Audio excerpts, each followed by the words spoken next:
ต้องนั่งรอเนาะพี่น้องนั่งรอขอบคุณเจ้าเนาะพี่น้องนั่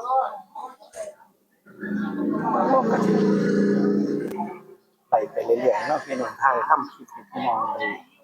ติดตามเนาะพี่น้องเนาะมาเด้อมาเอาบุญมาล่องเอาบุญมาฝากพี่ฝากน้องเนาะพี่น้องมาเด้อดีซีโน่อยู่นอนกูตาเด้อวันนั้นมีมีมอลำสิ่งพี่น้องมาเดินนั่งเลยว่างอยู่นั่งลง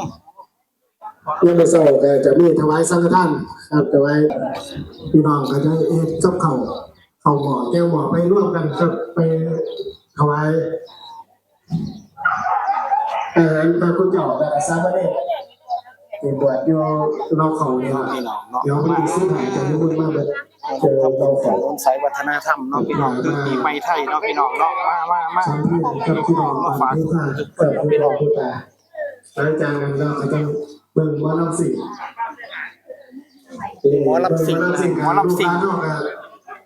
วันที่15พี่น้อง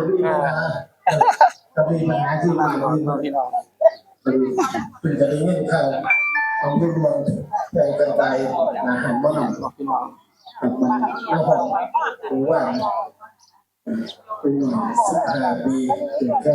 รอเนาะคุณเจ้าอยู่เนาะพี่น้องเอ็มพันได้มาเนาะพี่น้องเนาะเสียชีวิตเรียนโรงเรียนกีฬาจังหวัดสุรินทร์กับมาเยี่ยมใหม่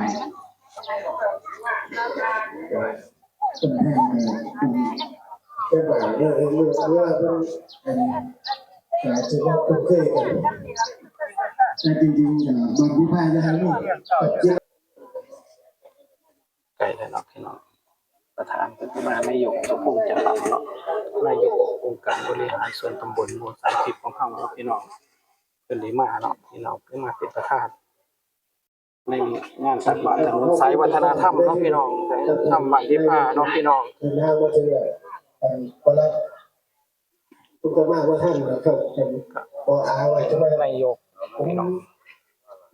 ชาวบ้านที่พาเฮากันหลายเนาะพี่น้องยาวเป็นถนนถนนสายวัฒนธรรมเนาะพี่น้องเนาะยาวเลยพี่น้องครับเป็นวิธีการไหว้พระรับศีลเนาะไปเนาะพี่น้องเนาะแล้วก็พอรอบกันสิค่อยๆตายให้พี่น้องได้ติดตามเราทำคลิปให้พี่น้องได้ติดตามเรื่อยๆเนาะพี่น้องเนาะ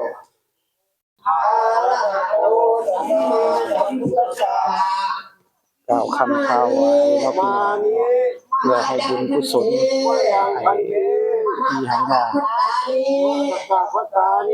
เป็นมาทำบุญตักบาตรถนนสายวัฒน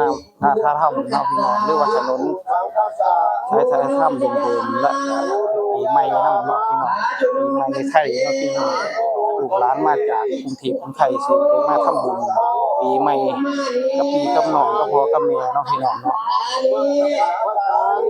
ปริวาลานีขันหาปูมากันเทวามาตาปิปูมาชีนังจาตานาลักตานาลักตายาแด่พระสงฆ์ผู้เจริญเจ้าทั้งหลายขอน้อมถวายจึงพุทธะพุทธาหารของบริวารทั้งหลายเหล่านี้ให้แด่พระภิกษุสงฆ์ทั้งของบริวารทั้งหลายเหล่านี้ของข้าพเจ้าทั้งหลายดูและความสุขแก่ข้าพเจ้าทั้งหลาย